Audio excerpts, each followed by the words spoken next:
No sé si te acordaré de Lola. Sí. Bueno, Pues, claro, en vez de jugar a algo, pues entonces no tenemos ningún juego. Pues jugamos a cucú.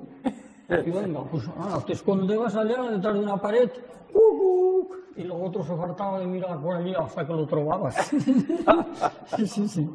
Y así que te veían, pues tenías que correr y si teníamos un sitio para tocar con la mano, y si tocabas allí antes que te pillaba, pues no teníamos que parar, porque le llamaban parar.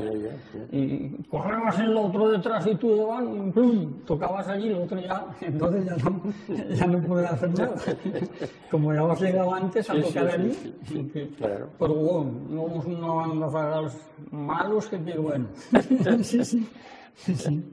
Sí, y en las mediadas, a matar muchos por este tipo y sofreches. Sí, criaban en unos agujeros que fervan, y ala. Y los cogíamos, eran muchos, eran chiconones. Me acuerdo que los matábamos con una puncha de harto.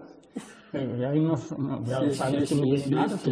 Pues con una puncha que le clavábamos aquí en el cuello hasta que los matábamos. Pobres muchones, sí. No nos hemos matado pocos. Me acuerdo yo que esos reyes,